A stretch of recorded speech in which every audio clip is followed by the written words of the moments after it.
ஒருமுன் காப்பு தான் அமைச்சருக்கு அழகு, அமைச்சருக்குள்ள அரசாங்கத்துக்கு அழகு. ஆக்சுவலாக அதை நீங்கள் எல்லாம் கவனிக்காமல் நீங்கள் என்ன பண்ணிட்டீங்க, பேசாமல் விட்டு. இந்த கவர்மெண்ட் வந்து டோட்டலாக இதை ஹேண்டில் பண்ண விதம் சரியில்லை. ஆனால் திமுக கவர்மெண்ட் இதை வந்து நல்ல பிளான் பண்ணி அணுகிருக்கலாம். நிர்வாக ரீதியாகவும் அரசியல் ரீதியாகவும் இதில் கோட்டை விட்டாங்கன்னு நான் நினைக்கிறேன். அரசு ஊழியர்கள் ஆசிரியர்கள்லாம் வந்து அவங்க சொன்னபடி வாக்குறுதிகளை நிறைவேற்றுவாங்கன்னா அதுக்கான வாய்ப்புகள் ரொம்ப குறைவு.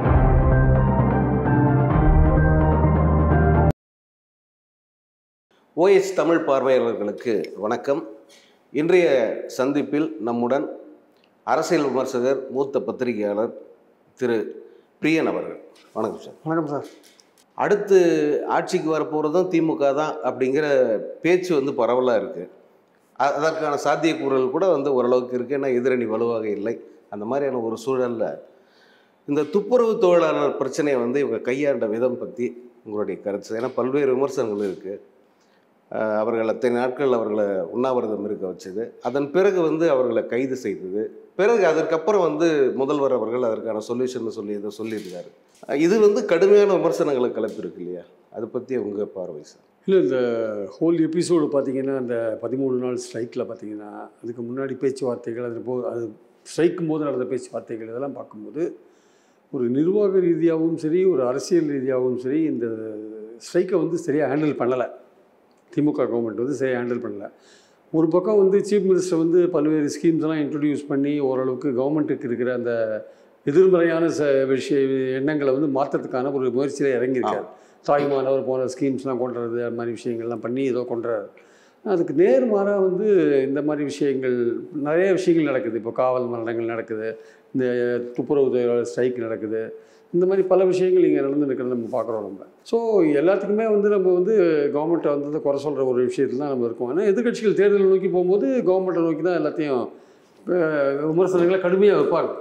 ஸோ இந்த சூழலில் வந்து நீங்கள் இந்த பர்டிகுலராக இந்த துப்புரவு தொழிலாளர் விஷயத்தில் வந்து திமுக கவர்மெண்ட் வந்து வாக்குறுதி கொடுத்துருக்காங்க. ஏற்கனவே 285 வந்து அவங்களோட உறுதிமொழியில் 285வது நம்பரில் ஒரு வாக்குறுதி என்னென்னா வந்து தூய்மை தொழிலாளரோட பணி மற்றும் அவங்களுடைய ஊதியம் மற்றும் ஓய்வூதியம் விஷயங்களை நாங்கள் கவனிப்போம் அப்படின்ற மாதிரி கொடுத்துருக்காங்க. அதை சரி செய்வோன்ற மாதிரி கொடுத்துருக்காங்க.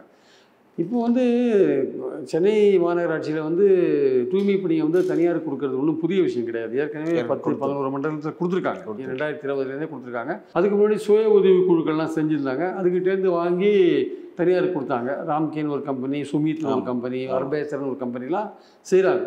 இப்போ எக்ஸ்ட்ராவாக அந்த 2 மண்டலங்கள் கொடுக்கும்பொழுது பிரச்சனைகள் வருது. ஆக்சுவலாக அவங்க என்ன நினைக்கிறாங்க, அவங்களுடைய சேலரி குறைஞ்சிரும், அவங்களுக்கு பணி பாதுகாப்பு இருக்காதுன்னு நினைக்கிறாங்க.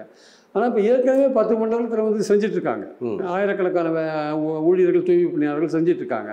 இந்த 2 மண்டலத்தில் மட்டும் இது செய்யும்பொழுது ஏன் அப்ஜெக்ட் பண்ணுறாங்க அப்படின்ற ஒரு விஷயம் வருது இல்லையா? அப்போ மற்ற மண்டலங்களில் ப்ரைவேட்டாக ஏற்கனவே பண்ணிகிட்டு இருக்கும்போது அந்த தொழிலாளர்கள் ஒன்றுமே அப்ஜெக்ட் பண்ணல. அது ஏடிஎம்கே ஆட்சியில் நடந்தது. ஆக்சுவலாக அதான் ஏடிஎம்கே வாய்மொழியும் பேசாமல் இருக்காங்க. ஏன் பேச மாட்டேங்கிறாங்கன்னா அதான் பேசாமல் இருக்காங்க. அவங்க வந்து இந்த ஸ்ட்ரைக்கை ஹேண்டில் பண்ண விதத்தை தான் குறை சொல்கிறாங்க. தவிர தனியார் கொடுத்ததை பற்றி ஒன்றும் பேச மாட்டேங்கிறாங்க. ஏன்னா அவங்க தான் கொடுத்தாங்க முதல்ல. ஸோ இவங்க என்ன பண்ணியிருக்கலாம், இவங்க வந்து நாங்கள் வந்து பணி பாதுகாப்பு, ஊதியம், ஓய்வூதியம்லாம் நாங்கள் கவனிப்போம்னு சொல்கிற விஷயத்தில் முதல்லையே வந்து இவங்க வந்து அந்த 2 மண்டலத்தில் ப்ரைவேட் கொடுக்கும்போதே நம்ம என்ன மாதிரியான வாக்குறுதி கொடுத்துருக்கோம், இது வந்து ஊழியர்கள் மத்தியில் என்ன மாதிரியான எதிர்வினைகளை கொண்டு வரோம், தனியார் மையத்துக்கு வந்து திமுக ஆதரவாக இருக்கா இல்லையா, ஏன்னா ஏற்கனவே தனியார் மையம் கொடுக்கப்பட்டு 12,000 தொழிலாளர்கள் பாதிக்கப்பட்டாங்க. அப்போ வந்து ஸ்டாலின் வந்து பழனிசாமிக்கு லெட்டர் எழுதினார், 12,000 ஊழியர்கள் பாதிக்கப்பட்டாங்க, அவங்களுடைய இதை வந்து திமுக ஆட்சிக்கு வந்தால் நாங்கள் கவனிப்போன்ற மாதிரி எழுதியிருக்கார் லெட்டர். ஸோ தனியார் மையத்துக்கு பேசிக்கலி திமுக வந்து ஆதரவாக இருக்கா இல்லையான்றது ஒரு கேள்வி. ரெண்டாவது வந்து நீங்கள் கொடுத்த வாக்குறுதிப்படி அவங்களுடைய பணி பாதுகாப்பு தனியார் கையில் போனால் இருக்குமா இல்லையானது ஒரு விஷயம். ரெண்டாவது அவங்க ஊதியம் வந்து குறைஞ்சிருமா அப்படின்ற ஒரு விஷயம். 3 விஷயம் இருக்குது. அதில் வந்து முதல்ல ஸ்ட்ரைக்கில் வந்து சேகர் பாபு தான் பேச்சுவார்த்தை நடத்தினார். அவர் வந்து சென்னையை சார்ந்த மந்திரின்றதுனால பேச்சுவார்த்தை நடத்தியிருக்காரு. ஆனால் உள்ளாட்சித்துறை அமைச்சர் முதல்ல நடத்தியிருக்கலாம். இல்லை வந்து அரசாங்கத்திலேயே இன்னும் கொஞ்சம் நல்ல புத்திசாலித்தனமான அமைச்சர்கள்லாம் நிறைய பேர் இருக்காங்க. தங்கம் தென்னரசு போன்றவர்கள் உள்ளே இறக்கியிருக்கலாம். இந்த ஸ்கீமையே முதல்ல கொண்டு வரும்போது இதுக்கு என்ன மாதிரியான அப்ஜெக்ஷன்ஸ் வந்து லேபரர்ஸ் மத்தியில் இருக்கும் அப்படின்றது ஊகிச்சிருக்கணும். ஆக்சுவலாக ஊகிச்சிருந்தீங்கன்னா நீங்கள் கொண்டு வந்துருக்க மாட்டீங்க. ஏன்னா இதை இன்னொரு 8 மாதம் 10 மாதம் நீங்கள் தேர்தல் நெருக்கத்தில் இதை கொண்டு வரும்போது இது என்ன மாதிரி விளைவுகளை ஏற்படுத்தும், நம்ம என்ன மாதிரி ப்ராமிஸ் பண்ணியிருக்கோம் அப்படின்றத பார்க்கும்போது, ஏன்னா கட்சிகள் என்றைக்குமே வந்து இந்த மாதிரி விஷயங்களை தூண்டி விடுறதுக்கு ரெடியாக இருப்பாங்க. அதன் மூலமாக வந்து ஆளுங்கட்சியை வந்து சங்கடப்படுத்துறதுக்கு ரெடியாக இருப்பாங்க. ஸோ எதிர்கட்சிகள் இதுக்கு பின்னாடியும் வந்து சில இயக்கங்கள் இருக்குது. நிறைய பேர் சொல்கிறாங்க ஆம்ஸ்ட்ராங்கோட இயக்கங்கள், அவரை சார்ந்தவர்கள். அப்புறம் ரஞ்சித் இருக்கார்ல இயக்குனர், அவர் வச்சிருக்கிற நீலம் இயக்க அமைப்பு போன்றவர்கள்லாம் அது பின்னாடி இருக்காங்கன்னாங்க. யார் வேணா இருந்துட்டு போட்டோம். அந்த ஸ்ட்ரைக் நடக்கும்போது மதுவந்தி உட்பட எல்லாம் வந்து பிஸ்கெட்டு தண்ணி தான் வாங்கி தராங்க. மதுவந்திக்கெல்லாம் என்னைக்கு அவங்கெல்லாம் வந்து தூய்மை பணியாளர்களை பற்றி கவலைப்பட்டாங்க, இன்னைக்கு வந்து வாங்கி தராங்க. அப்போ அம்பிகா வேற, இப்போ கஸ்தூரி வேற எல்லாம் போகிறாங்க. இப்போ இவங்கெல்லாம் என்னைக்கு அவங்கள பற்றி கவலைப்பட்டாங்க? இவங்களாவது தூய்மை பணியாளர்களுக்கு ஒரு வாரியம் ஏற்படுத்தினாங்க திமுக, கலைஞர் ஆட்சி 2007. அதன் மூலமாக பல உதவிகள் செஞ்சுட்டு இருக்காங்க. இந்த விஷயத்தில் வந்து அதை வந்து இந்த விஷயத்தை இப்போ அணுகிருக்கணுமா வேண்டாமா, எடுத்துருக்கணுமா வேண்டாமான்றதை முதல்ல பொலிட்டிக்கலாக திங்க் பண்ணணும். இப்போ நிர்வாக ரீதியாக திங்க் பண்ணணும்னா இப்போ அதிகாரிகள் என்ன சொல்லுவாங்க, நிர்வாக ரீதியாக சார் நம்ம 10-11 மண்டலத்தை பண்ணிட்டோம் சார், இன்னும் பெரிய எதிர்ப்பெல்லாம் கிடையாது, இதையும் பண்ணி விட்டுலாம், கார்பரேஷனுக்கு ரொம்ப செலவு ஜாஸ்தியாக இருக்குது, தனியார்ட்ட கொடுத்துட்டா பிரச்சனை இல்லை, இதை நம்ம ஏன் கட்டின்னு அழ வேண்டியிருக்கு, நம்ம கொடுத்துடலாம் அப்படின்னு சொல்லியிருப்பாங்க. இவங்களும் வந்து ஓகே பண்ணியிருப்பாங்க. ஆனால் அரசியல்வாதியான ஒரு அமைச்சர் அவர் யோசிக்கணும், கவர்மெண்ட் யோசிக்கணும், இதை இன்ட்ரடியூஸ் பண்ணுறதுனால நமக்கு என்ன பிரச்சனைகள் வரும், நம்ம என்ன வாக்குறுதி கொடுத்தோம், இது ஆர்கனைசேஷனில் பின்னாடி யார் யார் இதை வந்து கன்சாலிடேட் பண்ணி ஒரு யூனியனாக செயல்பட்டு இருக்காங்க, அவங்களோட பேக்ரவுண்ட் என்ன, அவங்க எப்படிப்பட்ட ரியாக்ஷன் கொண்டு வருவாங்க, அப்படிதான் யோசிக்கணும். அதுதான் சார் ஒரு அமைச்சரோட அழகு. வருமுன் காப்பு தான் அமைச்சருக்கு அழகு, அமைச்சருக்கு இல்லை அரசாங்கத்துக்கு அழகு. ஆக்சுவலாக அதை நீங்கள் எல்லாம் கவனிக்காமல் நீங்கள் என்ன பண்ணிட்டீங்க, பேசாமல் விட்டுட்டீங்க. பேச்சுவார்த்தையும் வந்து சேகரபாபு மூலமாக ஒரு 7-8 நாள் நடத்திகிட்டே போனீங்க. அது வந்து என்னாச்சுன்னா, அது உங்களுக்கு தூய்மை தொழிலாளர்னா மக்களுக்கு வந்து ஒரு அவங்க மேலே ஒரு பரிதாபம் கரிசனம் இருக்கும். ஏன்னா அவங்க ரொம்ப கஷ்டமான ஒரு சூழ்நிலையில் அதை ஒர்க் பண்ணுறாங்க. அவங்க வெள்ளம் போன்ற விஷயங்கள், மழை போன்ற விஷயங்கள்லாம் அவங்க ஒர்க் பண்ணுறதை நம்ம பார்த்து தான் இருக்கோம். அப்போது அவங்க ஏதோ ஒரு பாதிப்புக்குள்ளாராங்கன்னா பொதுமக்கள் மத்தியில் அவங்க மேலே அனுதாபம் தான் வரும். அவங்க பக்கம் நியாயம் இருக்கோ இல்லையோ அதுதான் போகிறோம். அதை கவர்மெண்ட் புரிஞ்சுக்கணும். முதல்ல நிறைய அதை சொல்லுங்க. அந்த ஜோனில் பண்ணும்போது வந்து கண்டுக்கல, யாரும் பேசாமல் இருந்தாங்க, அது வேற விஷயம். இப்போ எலெக்ஷன் வருது, எலெக்ஷன் வரும்போது சில கட்சிகள் தூண்டி விடுறதுக்கு ரெடியாக இருக்காங்க. நான் சொன்ன ஆட்கள்லாம் ரெடியாக இருக்காங்க. ஏடிஎம்கே ரெடியாக இருக்குது, வேறு பல கட்சிகள், இயக்கங்கள், சின்ன சின்ன அமைப்புகள்லாம் ரெடியாக இருக்குது. ஏன்னா அவங்க பேசினதெல்லாம் எப்படி பேசுகிறாங்க, ஸ்டாலினை வந்து பர்சனலாக தாக்கி பேசுகிறாங்க, உங்களுக்கு மெரினால இடம் கொடுக்கணும், கிடைக்கணுமா வேண்டாமா அப்படிலாம் பேசுகிறாங்க. ரொம்ப மோசமாக பேசுகிறாங்க. அப்புறம் நாம் தமிழர் ஆளுங்கள்லாம் ரொம்ப மோசமாக பேசுகிறாங்க. ஸோ அவங்க வந்து இது ஒரு அக்கேஷன், அவங்களுக்கு ஒரு மேடை கிடச்சி போச்சு அந்த இடத்துல கவர்மெண்ட்டை விமர்சிக்கிறதுக்கு. இஷ்யூவும் பார்த்தீங்கன்னா வந்து தூய்மை பணியாளர்கள் மேலே பொதுமக்களுக்கு ஒரு அனுதாபம் இருக்குது. அப்போது இதை நீங்கள் ரொம்ப கேர்ஃபுல்லாக டீல் பண்ணியிருக்கணும். கேர்ஃபுல்லாக டீல் பண்ணல அவங்கள வந்து கோர்ட்டு என்ன பண்ணிடுச்சு, கோர்ட்டுக்கு இதை பற்றிலாம் கவலை கிடையாது, அவங்க வந்து அவங்கள அகற்றுங்க, அவங்க வந்து பொதுமக்களுக்கு தடையாக இருக்காங்க, டிராஃபிக்கு தடையாக இருக்காங்கன்னொன்னே போலீஸ்காரங்க அது உடனே உட்காந்து ராத்திரி மிட் நைட்டில் வந்து நகர்த்துறாங்க. போலீஸ்காரங்களுக்கு அவங்களுக்கு என்ன வந்து திமுக அதே நீதிமன்றம் நள்ளிரவில் போய் ஏன் கைது பண்றீங்கன்னு கேட்கும். அதான் அது கேட்கும், அதே நீதிமன்றம் கேட்கும். நான் சொன்னேன், நான் நள்ளிரவில் பண்ணால் எப்போ பண்ணுறது, பகலில் பண்ணினீங்கன்னா சட்டம் ஒழுங்கு பிரச்சனை வருங்க. போலீஸ் நள்ளிரவு தான் தேர்ந்தெடுப்பாங்க. ஆனால் நீங்கள் தான் உங்கள் ஆர்டர்ஸை அவங்க எக்ஸிக்யூட் பண்ணுறாங்க. போலீஸ்காரனும் வந்து அவன் சாதாரணமாக நீங்கள் போங்கன்னா அவங்க போக மாட்டாங்க, ஒரு எதிர்ப்பு தெரிவிச்சுட்டு தான் போவாங்க. அப்போ எதிர்ப்பு தெரிவிக்கும் போது ஒரு தள்ளுமுள் வரும். தள்ளுமுள் வர்றது வந்து ஒரு செய்தியாக மாறும் ஆக்சுவலாக. இப்போ கவர்மெண்ட்டுக்கு ஒரு சங்கடமான கோர்ட்டோட ஆர்டரையும் நிறைவேற்றணும், அவங்களே அகற்றியாலும். அப்போ அதில் ஒரு சிக்கல் வந்து அதுலேயும் ஒரு கெட்ட பேர் வருது. எனக்கு மேலே கை வச்சான், ஆடையை இழுத்து போனாங்க, இது பண்ணாங்கன்னு வருது. பேச்சு நடத்தின விதமும் சரியில்லை, அவங்கள வந்து எவிக்ட் பண்ண விஷயமும் சரியில்லை. கோர்ட்டுக்கோ இல்லை போலீஸுக்கோ திமுக ஆட்சி மேலே நல்ல பேர் வருதோ கெட்ட பேர் வருதோ அவனுக்கு கவலை கிடையாது சார். அந்த தாட்டி திமுக வராதா கூட நல்லதுன்னு நினைப்பான். அவங்க வந்து ஏதோ ஒரு ஆர்டரை இஷ்யூ பண்ணுறாங்க, கொடுக்குறாங்க. இவங்க வந்து திமுக தான் ஆளுங்கிற கட்சி தான் வந்து கேர்ஃபுல்லாக டீல் பண்ணணும். இந்த விஷயத்தை இன்னும் 8 மாதம் தள்ளி போனேன். இப்போ யார் நடந்தது, இவங்க நாள் நடந்து போச்சு. அடுத்த வாட்டி எலெக்ஷனில் ஜெயிச்ச பிறகு பார்த்துக்கோங்க. ஜெயிச்ச பிறகு நீங்கள் பண்ணீங்கன்னா அடுத்த 5 வருஷத்துல எல்லாம் மறந்துடுவாங்க. நீங்கள் தேர்தல் வர போகிற சமயத்தில் இந்த விஷயத்தை கையில் எடுத்தீங்கன்னா அதுவே சரியான அணுகுமுறை கிடையாது. அங்கே தான் வந்து அரசியல் ரீதியாக ஃபெயில் ஆகிட்டாங்க. ஆக்சுவலாக எந்தெந்த இஷ்யூ இந்த நேரத்தில் எடுத்துக்கணும். இப்போ வந்து எல்லாமே மக்களுக்கு நல்லது பண்ணுற விஷயங்களாக கையில் எடுக்க வேண்டிய சமயத்தில் உங்களை நோக்கி பலவிதமான விஷயங்கள்லாம் வரும். இப்போ பாருங்கள், இன்றைக்கி ஐபி வீட்டில் ரைடில் நடந்திருக்கு. உங்கள் பேரை டேமேஜ் பண்ணுறதுக்கு பிஜேபி எல்லா வேலையும் பண்ணுவாங்க. உங்களுக்கு எதிரான விஷயங்கள் எல்லாம் பண்ணுவாங்க. ஏன்னா நீங்கள் கூட்டணியை கட்டுக்கோப்பாக வச்சுருக்கீங்க, எதிர்க்க கூட்டணி சரியாக அமையலை, நீங்கள் வின் பண்ணுறதுக்கான வாய்ப்புகள் கொஞ்சம் இருக்குது, ஓட்டுகள் பிரிகிற மாதிரி வாய்ப்பு இருக்குது, நீங்கள் வின் பண்ணுறதுக்கான வாய்ப்பு இருக்குது. அப்போ உங்களை வந்து டேமேஜ் பண்ணுறதுக்கு அவங்க ட்ரை பண்ணுவாங்க. அப்போது நீங்கள் நல்லது பண்ணுறதுக்கு நீங்கள் ட்ரை பண்ணுவீங்க. அப்போது நீங்கள் எவ்வளோ கேர்ஃபுல்லாக நீங்கள் வந்து விஷயத்தை டீல் பண்ணணும். எந்த ஒரு மக்களை பாதிக்கிற எந்த ஒரு விஷயத்தையும் நீங்கள் வந்து ஒரு தடவைக்கு நீங்கள் வந்து என்ன பண்ணிட்டீங்க, வாக்குறுதி கொடுத்துட்டீங்க. இந்த வாக்குறுதியெல்லாம் கொடுத்தீங்க. நீட்டில் அது மாதிரி தான் வாக்குறுதி கொடுத்தீங்க, பகுதி நேர ஆசிரியர்களுக்கு வாக்குறுதி கொடுத்தீங்க, டாக்டர்களுக்கு வாக்குறுதி கொடுத்தீங்க. நீங்கள் பாட்டு சகட்டு பேருக்கு வாக்குறுதி கொடுத்துட்டு இப்போ வந்து குத்துதே குறையுதுன்னு சொன்னால் என்ன அர்த்தம்? ஸோ வாக்குறுதி, தேர்தல் வாக்குறுதின்றது சாதாரண விஷயம் இல்லை. இப்போ மக்கள் அதை சீரியஸாக எடுத்துகிட்டு கேள்வி கேட்குறான். 285 வாக்குறுதி இதுன்னு சொல்கிறான். அப்போ வந்து சோஷியல் மீடியா இருக்குது, சோஷியல் மீடியா கலப்பி விடுது உங்களுக்கு எல்லாமே. ஆவணமாக கொடுத்துருக்கேன், ஆவணமாக கொடுத்துருக்கீங்களே. அப்போ இனிமேல் நீங்கள் தேர்தல் வாக்குறுதி கொடுத்தா ஏதோ 10ஆம் போகிற போக்கில் நீங்கள் வாட்டி எழுதி கொடுத்துட்டு போக முடியாது. நீட்டை நீங்கள் எடுப்பேன்னு சொன்னீங்கன்னா அதுக்கான சாத்தியம் இருக்கான்னு தெரிஞ்சுட்டு இதை பற்றி நாங்கள் பரிசீலிப்போம், முயற்சி எடுப்போம்னு எழுதணும். அதே மாதிரி பகுதி நேர ஆசிரியர்களுக்கு நாங்கள் வந்து பணி நிரந்தரம் அல்லது டைம் ஸ்கேல் கால ஊதியம் கொடுப்போன்றதை முயற்சி பண்ணுவோம் தான் எழுதணுமே தவிர அதோட ஓல்டு பென்ஷனை கொடுப்போம் முயற்சி பண்ணுவோம் கொடுத்தே தருவோம்னா எழுதக்கூடாது. முயற்சி பண்ணுவோம், அதை ட்ரை பண்ணி பார்ப்போம், அப்படி தான் போகணுமே தவிர நீங்கள் வந்து ஒரேடியாக நாங்கள் கமிட் பண்ணிட்டீங்க வச்சுக்கோங்க, அப்போ மக்கள் உங்களை கேட்க தான் செய்வாங்க. அப்போ இனிமேல் நீங்கள் தேர்தல் வாக்குறுதின்றது சாதாரண விஷயம் கிடையாது. ஏதோ 10ஆம் போக்கில் ஒரு குழுவை போட்டு நீங்கள் பாட்டுக்கு போகிற போக்கில் தேர்தல் வாக்குறுதியை கொடுத்துட்டு போகிறீங்க. அது உங்களை ரொம்ப வந்து ஹார்ம் பண்ணுது, உங்களை ரொம்ப சங்கடப்படுத்துது ஆக்சுவலாக. அதனால இந்த தூய்மை தொழிலாளர் விஷயத்தில் இவங்க நடந்துட்ட முறை தெரியல. இன்னும் அந்த ஸ்ட்ரைக் முடிஞ்ச பாட்டு இல்லையா, அவங்க வேற ஒரு இடத்துல பண்ண போகிறாங்க.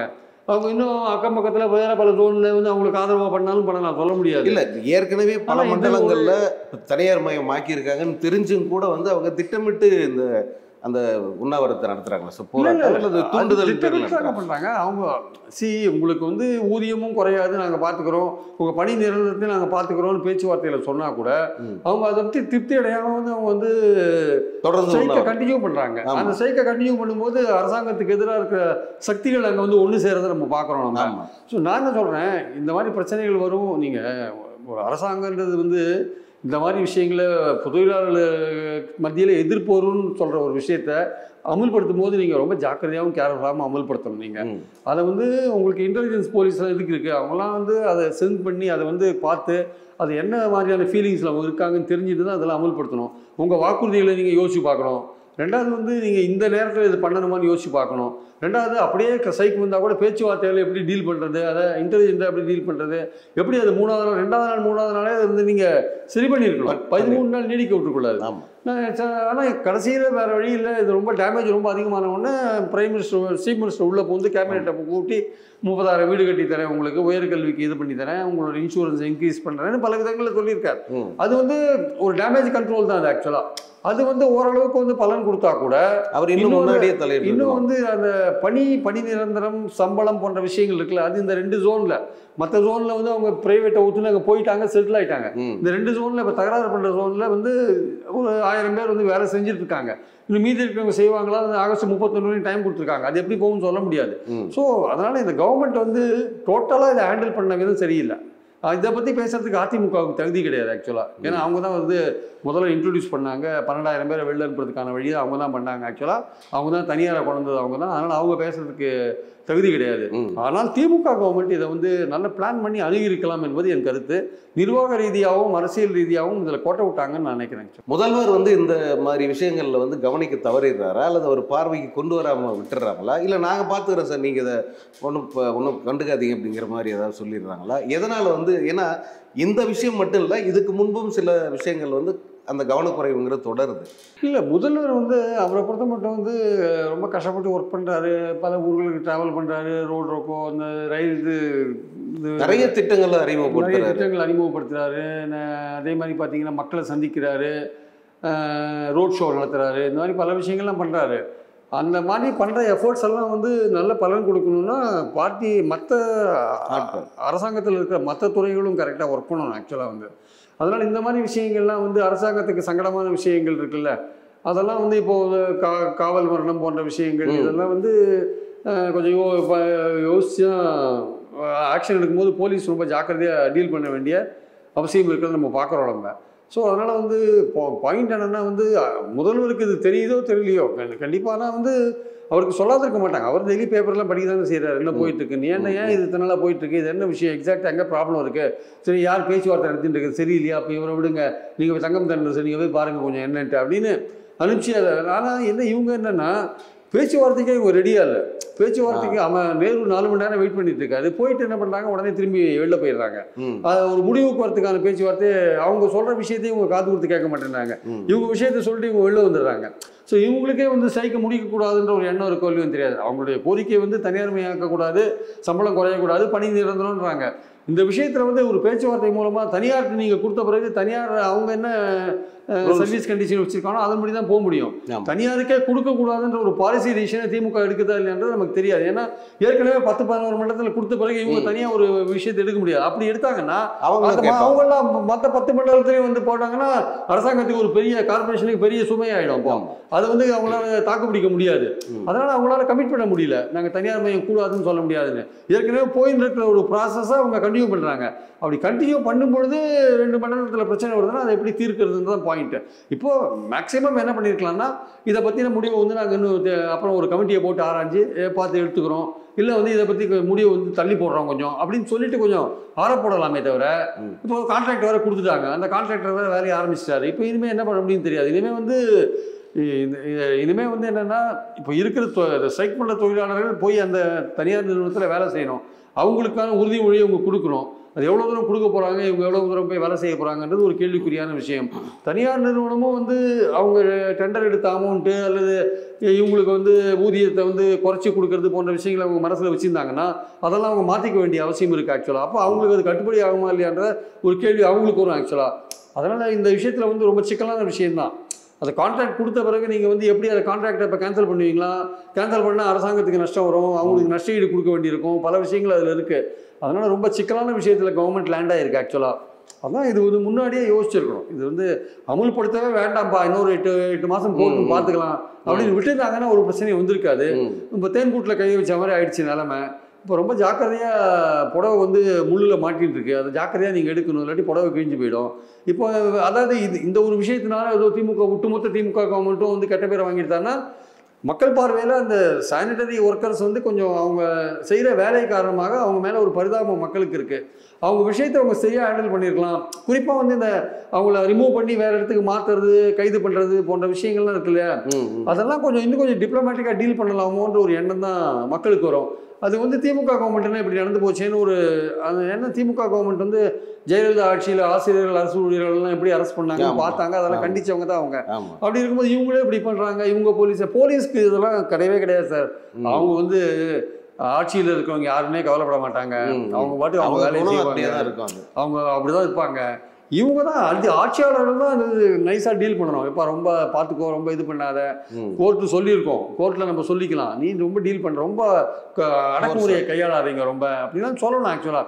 ஏன்னா அவங்க ஒரு திட்டத்தோடு இருக்காங்க. அவங்களுக்கு பின்னாடி சில இயக்கங்கள்லாம் இருக்குது. அவங்க திட்டமிட்டு ஒரு ஒரு ஒரு சீன் கிரியேட் பண்ணணும் அவங்க இருக்காங்க. அவங்க கோரிக்கையில் நியாயம் இருக்குன்றதை ஒத்துக்கிறோம். பட் அதே சமயம் வேற ஒரு இடத்துல போய் நீங்கள் போங்கன்னா அவங்க ஒரு சீன் கிரியேட் பண்ணிட்டு தான் போவாங்க. அது அவங்க ரெடியாக இருக்காங்க. அப்போ நீங்கள் அதுக்கு எதிர்பார்த்து அந்த சீனை கிரியேட் பண்ணாத அளவுக்கு நீங்கள் போகணும் ஆக்சுவலாக. ஒரு சுமூகமான பேச்சுவார்த்தையில் அவங்கள வெளில கொண்டு போகணும் நீங்கள். ஸோ இதெல்லாம் நடைமுறையில் சில போது போலீஸ் நடந்துக்கிறது சரியாக இருக்காது. அதனால் மொத்தத்தில் பார்த்தீங்கன்னா சீஃப் மினிஸ்டருக்கு தெரிஞ்சிருக்க தான் செய்யும். அவர் நிச்சயமாக கண்டிப்பாக கேபினட் மீட்டிங்கில் ரொம்ப கோபமாக தான் பேசியிருக்காருன்னு கேள்விப்பட்டேன் நான். சரியாக ஹேண்டில் பண்ணல அப்படின்ற மாதிரி. அதனால தான் இவ்வளோ கன்செஷன்ஸ் அவங்க கொடுத்துருக்காங்க தூய்மை பணியாளர்களுக்கு.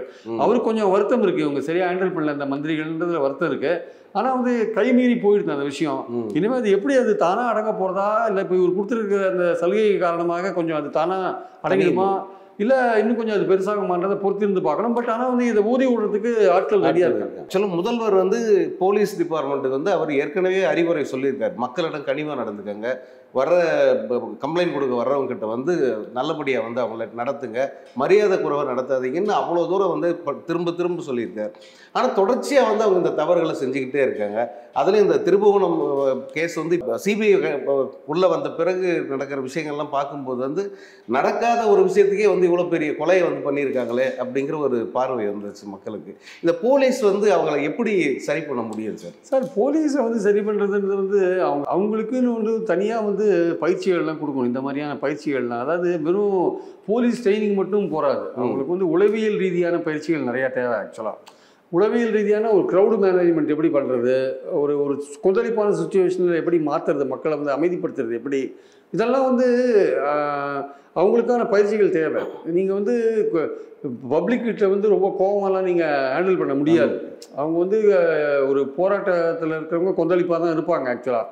அப்போ அவங்கள எப்படி நீங்கள் ஹேண்டில் பண்ணுவீங்க? இப்போ சில போது இப்போது அன்றைக்கி பகலில் ஏன் பண்ணிடக்கூடாதுன்னு கோர்ட்டு கேட்கலாம் அவங்கள அகற்றினது. ஆனால் பகலில் பண்ணினா பெரிய கூட்டம் சேரும், ஒரு சட்டம் ஒழுங்கு பிரச்சனையாக மாறும் அது ஆக்சுவலாக. அதனால் அவங்க நைட்டை தேர்ந்தெடுக்கிறாங்க. ஆனால் நைட்டை தேர்ந்தெடுத்த உடனே அது சுமூகமாக பண்ணியிருந்தாங்கன்னா ஒன்றும் இருந்திருக்காது. ஆனால் அவங்க வந்து ஒரு சீனை கிரியேட் பண்ணணும் தான் அவங்க இருக்காங்க ஆக்சுவலாக. ஏன்னா அவங்க வந்து மக்கள்கிட்ட மீடியாட்ட ரீச் பண்ணணும், மக்களை ரீச் பண்ணணும்னு அவங்க நினைக்கிறாங்க.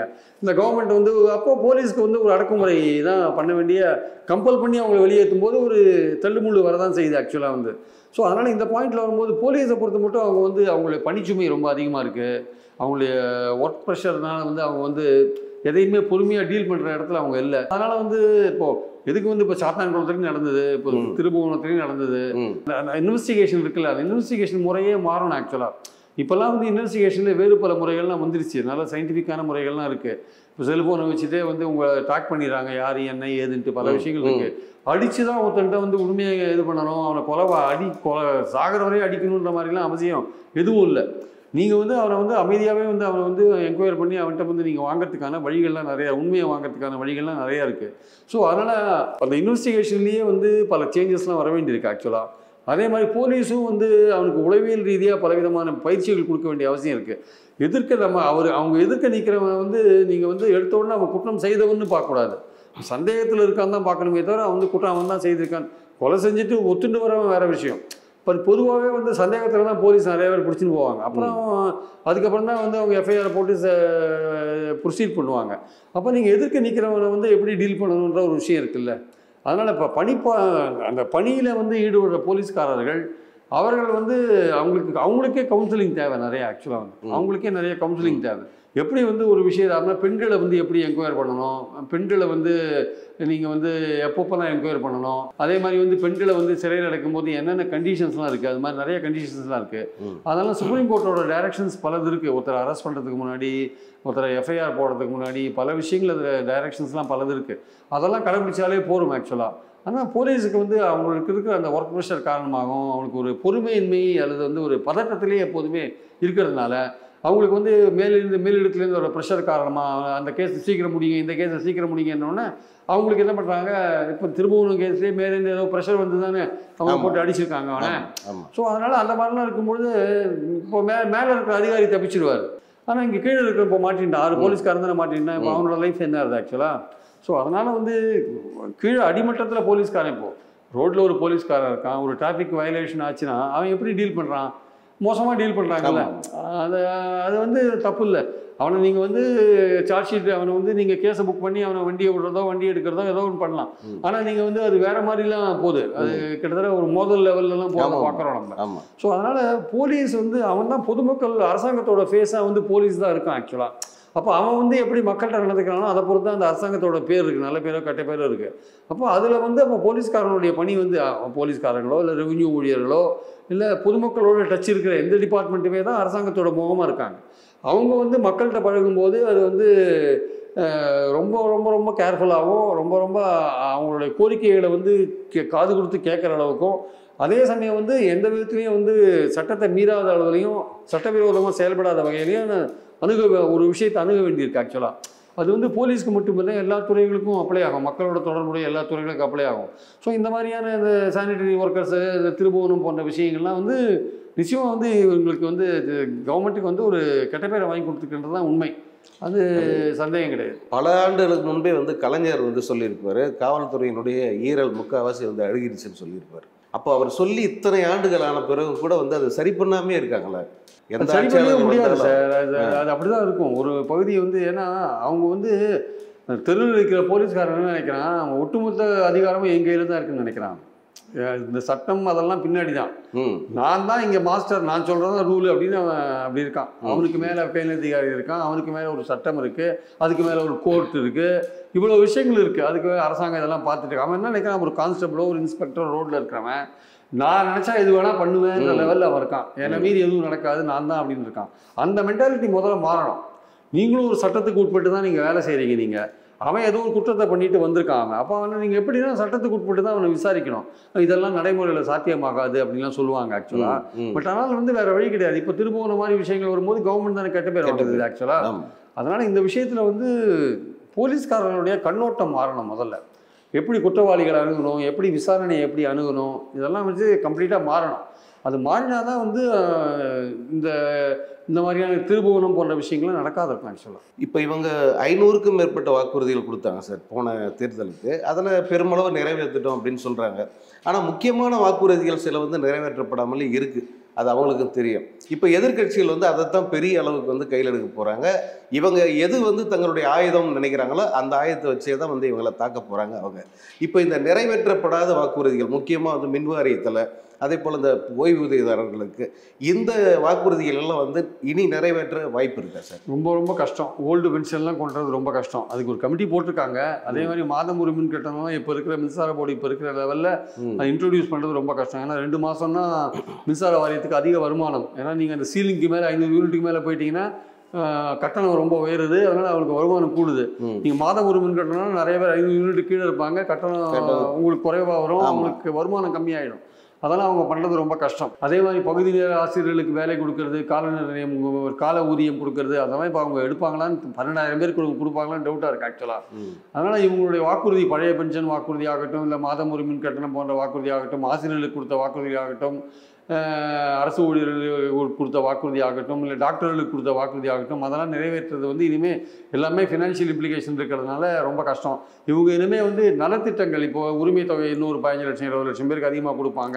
அந்த மாதிரி விஷயங்கள் தான் அவங்க பண்ணணும். இனிமேல் வந்து நலத்திட்டங்களில் கான்சன்ட்ரேட் பண்ணி புதுசாக பண்ணுவாங்களே தவிர, நலன் தரும் ஸ்டாலின், உங்களுடன் ஸ்டாலின், இந்த மாதிரி விஷயங்கள் கொண்டு போவாங்க, தாய் மாணவர் போன்ற விஷயங்களை கொண்டு போவாங்களே தவிர, இனிமேல் வந்து இந்த ஆர்கனைஸ்டு செக்டாரில் இருக்கவங்களுக்கு இப்போ நல்ல பண்ணுற விஷயங்கள் இருக்குல்ல. ஓல்டு பென்ஷனை வந்து மத்திய அரசே கைவிட்டுட்டாங்க ஆக்சுவலாக. அவங்க ஏதோ வேற ஒரு பென்ஷன், இன்டெகிரேட்டட் பென்ஷன் ஒரு பென்ஷனை கொண்டு இருக்காங்க. ஸோ அந்த மாதிரி பென்ஷன்லாம் இருக்கும்போது இவங்க என்ன மாதிரி ஸ்கீம் கொண்டு போகிறாங்க, இந்த கமிட்டி என்ன ரிப்போர்ட் கொடுத்தாலுமே வந்து எப்படி இருந்தாலுமே வந்து அதோட ஃபினான்ஷியல் இம்ப்ளிகேஷன் இருக்க தான் செய்யும். பழைய பென்ஷன் நீங்கள் கொண்டாட்டி கூட வேறு எந்த வகையில் மாடிஃபை பண்ணாலுமே அரசாங்க ஊழியர்களுக்கு பயன் தரணும்னா அதில் கொஞ்சம் ஃபைனான்ஷியல் இம்ப்ளிகேஷன் இருக்கும். அதனால் வந்து இந்த கவர்மெண்ட் வந்து இந்த எலெக்ஷனுக்குள்ளே பண்ணுவாங்களா? ஏன்னா ஏற்கனவே பல விதமான ஃபினான்ஷியல் கமிட்மெண்ட் இங்கே இருக்குது. அதனால் வந்து இப்போ தான் வந்து ஓரளவுக்கு வந்து ஃபினான்ஷியல் பொசிஷன் இம்ப்ரூவ் பண்ணிட்டு இருக்காங்க. வருவாய் கொஞ்சம் ஏற்றிருக்காங்க, வருவாய் பற்றாக்குறையை கொஞ்சம் குறைச்சிருக்காங்க, இதெல்லாம் பண்ணிட்டு இருக்காங்க. ஆனால் இப்போ வந்து அவங்களுக்கு நலத்திட்டங்களுக்கே நிறையா செலவாகுது. அதே மாதிரி மத்திய அரசோட பல திட்டங்களுக்கு அவங்களுடைய கான்ட்ரிபியூஷன் குறைஞ்சிட்டே இருக்கு. அதில் இவங்க ஈடுகட்ட வேண்டியிருக்கு. அதனால் வந்து இவங்களுக்கு செலவு அதிகமாகிட்டே இருக்குது. அதனால் இவங்க வந்து இப்போ அரசு ஊழியர்கள், ஆசிரியர்கள்லாம் வந்து அவங்க சொன்னபடி வாக்குறுதிகளை நிறைவேற்றுவாங்களான்னா அதுக்கான வாய்ப்புகள் ரொம்ப குறைவு. அதுக்காக தான் அவங்க ஓட் பேங்கையே மாற்றுறாங்க ஆக்சுவலாக. அவங்க ஓட் பேங்கையே மாற்றுறாங்க. இந்த மாதிரியான விஷயங்கள் இருக்குல்ல, மாற்றுத்திறனாளிகள், முதியோர்களுக்கு பென்ஷன் இது ரேஷன் கொடுக்கறது போன்ற விஷயங்கள், அப்புறம் உரிமை தொகை கொடுக்கறது போன்ற விஷயங்கள், அப்புறம் வந்து வீடுதோறும் மக்களை தேடி மருத்துவம்னு போயிட்டு பெரியவர்களுக்கெல்லாம் அவங்களுக்கு மருத்துவம் மாத்திரை கொடுக்கறது போன்ற விஷயங்கள். ஸோ அதனால் வந்து அவங்களுடைய கண்ணோட்டம் வந்து மக்களுக்கு பெனிஃபிட் செய்கிற மாதிரியான விஷயங்களை பண்ணுறது. ஒரு ஆர்கனைஸ்டாக இருக்கிற கவர்மெண்ட் சர்வெண்ட்ஸு, இந்த மாதிரி டீச்சர்ஸு, இவங்களுக்குலாம் பண்ணினா வந்து ஃபினான்ஷியலாக ரொம்ப செலவாகும். அது இனிமேல் பண்ணக்கூடிய வாய்ப்பு இருக்குன்னா ரொம்ப குறுகிய காலம் தான் இருக்குது. அது இந்த நேரத்தில் அதை கையில் எடுப்பாங்களான்றது ஒரு சந்தேகமான விஷயமா நான் பார்க்குறேன். இப்போ இது நிறைவேற்றப்படாவிட்டால் அது என்ன மாதிரியான தாக்கம்? அதை பற்றி பிரச்சாரம் கண்டிப்பாக நடக்கும். மக்கள் மத்தியில் என்ன மாதிரியான மக்களோட அந்த பாதிக்கப்பட்டவங்க இருக்காங்கல்ல, அரசு ஊழியர்களோ ஆசிரியர்களோ, அவங்க வந்து பாதிக்கப்பட்டவங்க தானே. ஸோ அவங்களும் பொதுமக்கள் ஒரு பகுதியாக தானே இருக்காங்க. ஸோ அவங்கெல்லாம் கண்டிப்பாக வந்து எதிர்கட்சிகள் அந்த பிரச்சாரம் பண்ணும்போது அதுக்கு எதிரான ஒரு ஓட்டு போடுறதுக்கான வாய்ப்பு இருக்கு. ஆனால் வெற்றி வாய்ப்பு பாதிக்கிற அளவுக்கு வெற்றி வாய்ப்பு பாதிக்குதுன்னா அவங்க அதான் அதுக்கு தான் அந்த ஓரணியில் திரள்வோலாம் கொண்டுறாங்க. ஆக்சுவலாக அவங்க வந்து வீட்டுக்கு ஒருத்தராவது நான் கவர்மெண்ட்டோட திட்டத்தில் பெனிஃபிட் ஆகிருக்காங்கன்னு நினைக்கிறாங்க. ஆக்சுவலாக அவங்க அவங்க வந்து இலவச பஸ் பயணமாவது போயிருப்பான், இல்லை உரிமை தொகையாவது வாங்கியிருப்பான், இல்லை மகளிர் காலேஜ் போகிற பெண் மகளிர் தொகையாவது வாங்கியிருக்கோம், உதவி தொகை காலேஜ் போகிற பையன் வாங்கியிருப்பான், அட்லீஸ்ட் வந்து அவங்க வீட்டில் ஒரு பிரேக்ஃபாஸ்ட் சாப்பிட்ற குழந்தையாவது இருக்கும். ஸோ இந்த மாதிரி பல விதங்கள் இருக்கிறதுனால ஏதோ ஒரு வகையில் பெனிஃபிட் ஆனவங்க இருப்பாங்க ஒவ்வொரு வீட்லேயும். அந்த ஓட்டை நம்ம வாங்கி தான் போகிறோன்ட்டு தான் அந்த ஓரணியில் திரள் மூலமாக வீடு வீடாக போகிறாங்க. ஆக்சுவலாக அவர் ஒரு வாக்குச்சாவடியில் 30% வந்து எப்படியும் வாக்காளராக மாற்றணும்னு நினைக்கிறாங்க. ஸோ அதனால் அந்த பாயிண்டில் இண்டிவிஜுவலாக ஓட்டர்ஸ் அப்ரோச் பண்ணது மூலமாக ஒரு பாசிட்டிவான ஓட்டை நம்ம வாங்கி வின் பண்ண முடியும் அப்படின்னு பிளான் பண்ணுறாங்க. ஸோ அவங்க கூட்டணியும் வந்து பலமாக இருக்கிறதுனால அது பிரிஞ்சு போகிறதுக்கான வாய்ப்புகள் ரொம்ப குறைவாக இருக்கிறதுனால அவங்க வந்து வெற்றி சாத்தியம்னு நினைக்கிறாங்க. அதனால் அவங்களுக்கு எதிரான ஒரு கூட்டணி பலமாக இல்லாததுனால, அவங்களுக்கு எதிரான வந்து கூட்டணி பலமாக இல்லாதது மட்டும் இல்லை, பலவீனமாகவும் இருக்கிறதுனால இவங்க என்ன நினைக்கிறாங்க, அந்த வாய்ப்பும் நமக்கு இருக்கிறதுனால தனக்கு எதிரான ஓட்டுகள் பிரியுன்றதுனால இந்த சாத்தியக்கூறுகள் காரணமாக திமுக என்ன நினைக்கிறது, தனக்கு வெற்றி சாத்தியம் அப்படின்னு நினைக்கிறாங்க. ஆனால் தேர்தல் நெருக்கத்தில் இன்னும் அதிமுக பாஜக கூட்டணி வேணும் பலமாகுமா, இல்லை திமுக கூட்டணியில் ஒருத்தர் 2 பேர் எங்கேயாவது வெளியில் போவாங்களா, இல்லை விஜய்க்கு என்ன மாதிரியான ஆதரவு வெளியில் வருது, இதெல்லாம் பார்க்கணும். பார்த்தா என்ன மாதிரி மூமெண்டம் கிரியேட் ஆகுது தேர்தல் இருக்கும்போது. இப்போ திமுகவுக்கு மேலும் ஏதாவது சம்பவங்கள் நடந்து கெட்ட பேர் உண்டாகுதா, இப்போ இந்த ஸ்ட்ரைக் மாதிரி இன்னொரு விஷயம் ஏதோ ஒன்று வருது வச்சுக்கோங்க, இல்லை ஏதோ ஒரு பெண்கள் பாதுகாப்பு சம்பந்தப்பட்ட ஏதோ ஒரு விஷயம் வருது வச்சுக்கோங்க, ஏதோ ஒன்று வருது அரசாங்கத்துக்கு, இனிமே வர ஒவ்வொரு சம்பவத்தையும் வந்து எதிர்க்கட்சிகள் அரசியலாக்குவாங்க தேர்தல் நெருக்கத்தில். ஸோ அது மாதிரி வரும்பொழுது எப்படி இவங்க சமாளிக்கிறாங்க, இது மாதிரி விஷயங்கள் இருக்குது. இப்போ பார்க்கும்பொழுது எதிர்க்க கூட்டணி பலமாக இல்லாதனாலையும் இருக்கிற கட்சிகளும் கொஞ்சம் பலவீனமாக இருக்கிறதுனாலையும் கூட்டணி அதிமுக பாஜகலாம் பலவீனமாகவும் அதிமுக பலவீனமாகவும் கூட்டணி அமைக்காத இருக்கிறதுனாலையும் விஜயோடைய செல்வாக்கு என்னன்னு தெரியாதனாலையும் இவர்களுக்கான ஒரு வாய்ப்பு தனித்தனியாக நிற்கிறதுனால தங்களுக்கு வர வாக்கு அப்படியே வந்துடும், தங்களுக்கு எதிரான வாக்குகள் பிரியும்னு இவங்க நினைக்கிறதுனாலையும் இண்டிவிஜுவலாக ஓட்டர்ஸை கான்சன்ட்ரேட் பண்ணி அவங்க ஓட்டை வாங்கிறதுக்கு ஒரு முயற்சி எடுக்கிறது மூலமாகவும் தனக்கு எதிரான இருக்கிற எதிர்மறை போக்கிட்டு ஒரு ஆதரவு நிலைப்பாடை கொண்டு வர முடியும்னு திமுக உறுதியாக நம்புகிறாங்க. அது எந்த அளவுக்கு பாசிபிலிட்டி இருக்குன்றதை நம்ம தேர்தல் நெருக்கத்தில் தான் புரிஞ்சுக்கலாம். இப்போ இந்த அரசியல் ரீதியான இந்த பிரச்சனைகள் ஒரு பக்கம், இந்த ஆளுநர் தொடர்ச்சியாக வந்து அரசுக்கு எதிரான கருத்துக்களே சொல்லி அரசின் தலைவராக இருந்துக்கிட்டு அரசுக்கு எதிரான கருத்துக்களை சொல்லிட்டு இருக்காரு. இப்போ வந்து ரொம்ப பெரிய ஒரு குற்றச்சாட்டை முன் வச்சிருக்காரு, பாலியல் குற்றங்கள் இங்கே அதிகம் அப்படின்னு சொல்லிட்டு. ஆனால் முதல் 10 இடங்கள்லேயே வராத இந்த தமிழ்நாடு வந்து எப்படி பாலியல் குற்றங்களுக்கு அதிகம்னு சொல்கிறாரு. அந்த 10 மாநிலங்களை மட்டும் அவருக்கு தெரியாமல் போயிடுச்சா? இல்லை, தெரிஞ்சுதாங்க பண்ணுறாரு, வேணும் தான் பண்ணுறாரு. அதாவது அவரும் ஒரு எதிர்கட்சி மாதிரி மாறிட்டார், பாஜகவோட ஊதுகுழலாக மாறிட்டார், வேற ஒன்றும் கிடையாது. ஏன்னா முதல் 3 இடத்துல இருக்கிறது பாஜக ஆளுற மாநிலங்கள் தான் இருக்கு. முதல் 10 இடத்துல தமிழ்நாடே இல்லை. இது பெண்களுக்கு எதிரான குற்றங்கள் அந்த விஷயங்கள் எல்லாம் அதெல்லாம் தெரியாம ஒரு கவர்னர் பேசுவார். வேணும்னு அவருக்கு ஆத்திரம் அவர் கண்ணை மறைக்குது. அவருக்கு வந்து அந்த மனோன்மணியம் சுந்தரா யூனிவர்சிட்டியில் ஒரு பொண்ணு அவர் வந்து ரொம்ப அவமதிச்சிட்டா, அவர்கிட்ட பட்டம் வாங்காத போயிட்டா. அது அந்த கோபத்தில் அவர் இருக்கார். அவங்க திமுக ஏற்பாடு பண்ணது, திமுக காரங்க தான் அதை பண்ணியிருக்காங்கன்னு அவர் நினைக்கிறார். ஆக்சுவலாக எதாக இருந்தாலும் அந்த பெண்ணு அதை பண்ணினாங்கன்றது உண்மை. ஸோ அது மட்டும் இல்லை, அவர் வந்து தமிழ்நாடு கவர்மெண்ட் வந்து அவர் விசி அப்பாயின்மெண்ட் அவரோட பவரை பிடுங்கிட்டாங்க. அது இப்போ கோர்ட்டில் கேஸ் போயிட்டு இருக்கு. அதில் அவருக்கு ரொம்ப கோபமாக இருக்குது ஆக்சுவலாக. அதனால வந்து அவர் இந்த கவர்மெண்ட்டை எடுத்து எல்லாம் பேசிட்டு இருக்காரு. இந்த அதாவது போதை மருந்து அதிகமாகிடுச்சுன்னு சொல்லிட்டு என்ன சொல்றாரு, போன வருஷத்தோட இந்த வருஷம் அதிகமாக பிடிச்சிருக்காங்க போதை மருந்து. அப்போ போலீஸ்காரங்க ஆக்ஷன் எடுக்கிறாங்கன்னு அர்த்தம். நீங்க அதிகமாக பிடிச்சிருக்காங்கன்னா இதை தமிழ்நாட்டில் உற்பத்தி பண்றாங்க. ஏன் சார், அது இன்டர்நேஷனல் லெவலில் குஜராத்தில் முந்திரா போர்ட்டில் இறக்குமதி ஆகுது, எங்கேயோ போகுது, தமிழ்நாடு வழியாக போகுது சார். இன்னைக்கு இந்தியா முழுக்க எங்கேயுமே போதை மருந்து இல்லையா? எல்லா மாநிலத்திலும் இருக்குது, வருதுன்ற எல்லா மாநிலத்திலும் இருக்கு. குஜராத்ல இருந்தா முக்கியமா வருது. அது அங்க பிடிக்க தெரியல, அங்க விட்டுறாங்க, இங்க வருது. ஆக்சுவலா இங்க ஸ்ரீலங்காலேருந்து வரலாம், தாய்லாந்துலேருந்து வரலாம், பிலிப்பைன்ஸ்லேருந்து கூட வரலாம். ரூட் அப்படிதான் போயிட்டு இருக்கு. இந்த மெட்ராஸ் அந்த ரூட்ல இருக்கு. ஆக்சுவலா நம்ம பாயிண்ட் என்னன்னா, அதிகமா போன வருஷத்துல இந்த வருஷம் அதிகமா பிடிச்சிருக்காங்க. இதுல இருந்து போதை மருந்து புழக்கம் அதிகமா இருக்குன்னா போதை மருந்து புழக்கம் அதிகமா தான் இருக்கு, இல்லைன்னு சொல்ல வரல. இங்க மட்டும் இல்லை, இந்தியா முழுக்க இருக்கு. டெல்லியில போய் பாருங்க, இல்லையான்னு இருக்கு, உத்தரப்பிரதேசில இல்லையா இருக்கு. ஆனால் போலீஸ்காரங்களும் தன்னோட முயற்சி பண்ணி அதிகமாக பிடிச்சிருக்காங்க. நீங்க தானே உங்க அறிக்கையில சொல்றீங்க. அப்புறம் தமிழ்நாட்டுடைய கல்வி ஸ்டாண்டர்ட் ரொம்ப மோசமா இருக்கு. இங்கெல்லாம் வந்து உயர்கல்வி போறவங்க அதிகமா இருக்காங்க, இங்க வந்து கல்வியோட ஸ்டாண்டர்ட் ரொம்ப மோசமா இருக்கு. ஏன்னா கல்வியில வந்து ரொம்ப தெளிவா நம்ம 2 லாங்குவேஜ் ஃபார்முலான்னு ரொம்ப தெளிவா இருக்கும்ல, 3வது லாங்குவேஜ் ஒத்துக்க மாட்டேன் இல்லையா. அவருக்கு வந்து கோபம் கண்ணை மறைக்குது. இந்த மாதிரி பல குற்றங்கள் அவர் வந்து என்னன்னா, இந்த கவர்மெண்ட்டை வந்து டேமேஜ் பண்ணணும் அப்படின்றது தான் பாஜகவை இங்கே இறக்கி விட்டாங்க. அதுதான் அவர் இதை பண்ணிட்டு இருக்காரு. அவர் கவர்னர் பண்ற விஷயங்கள்லாம் பார்க்கும்போது பிஜேபிக்கு இன்னும் கெட்ட பேர் தான் வரும். அதனால தான் இவங்க வந்து சுதந்திர தின தேநீர் விருதை புறக்கணிச்சிட்டாங்க. அவ்வளோதான், வேற வழி என்ன பண்ண முடியும். இவர் இது மாதிரி பேசுகிற ஒரு கவர்னர். ரெண்டாவது முக்கியமான விஷயம் பார்த்தீங்கன்னா, கலைஞர் கருணாநிதி பல்கலைக்கழக மசோதாவை வாங்கி ஊற வச்சுட்டு பிரசிடென்ட்டுக்கு அனுப்பிச்சு விட்டாரு. அது பேர் இவங்களுக்கு ரொம்ப கோவம். அது இவரே வந்து அப்ரூவ் பண்ணியிருக்கலாம், அதை அனுப்பிச்சு விட்டார் அவர். அதனால வந்து அது வேணும்னு பண்றாரு அவர் ஆக்சுவலா. அதனால அவங்களுக்கு தமிழ்நாடு கவர்மெண்ட் கோவம், அதனால வந்து புறக்கணிச்சிட்டாங்க. இவர் தமிழ்நாடு கவர்மெண்ட்டுக்கு எதிராக தான் இருக்காரு. ஆல் அவுட்டா தமிழ்நாட்டுக்கு அரசுக்கு எதிராக தான் இருக்காரு. இது சுப்ரீம் கோர்ட் எவ்வளவு கூட்டு வச்சாலும் திருந்த மாட்டேங்கிறார். ஏன் இவரை மாத்தாமே இருக்காங்க சார்? அது தொந்தரப்படுத்தணும் தான், திமுக கவர்மெண்ட்டை தொந்தரப்படுத்தணும் மாத்தாத இருக்கு. இவருக்கு ஆட்சி இவ்வளவு காலம் தான் அப்படின்ற ஒரு நிர்ணயம் இல்லை. அவருக்கு பதவி எக்ஸ்டென்ஷன் இருக்கு, 5 வருஷத்துக்கு மேல இருக்காரு. எக்ஸ்டென்ஷன் கொடுக்கல, இன்டெஃபினிட்டா அவர் கண்டினியூ பண்ணிட்டு இருக்காரு. இதெல்லாம் வந்து நரேந்திர மோடி கவர்மெண்ட் பண்ற அநியாயம் இதெல்லாம். ஆக்சுவலா எப்படி இவருக்கு ஒரு ரெகுலரைஸ் பண்ணாத இவர் பாட்டு கன்டினியூ பண்ணிட்டு இருக்காரு. ஸோ இந்த கவர்மெண்ட்டை வந்து ட்ரபிள் பண்ணணும்னு வச்சிருக்காரு. இவர் இப்போ பண்ணட்டும். இவர் பாஜக சார்பாக மாநில தலைவராக கூட மாறிடுவார். போகிறவங்க பார்த்தா கவர்னர் மாளிகையை கமலாலயமாக மாற்றி வச்சிருக்காரு இவர் ஆக்சுவலாக. ரொம்ப நன்றி சார். தேங்க்யூ.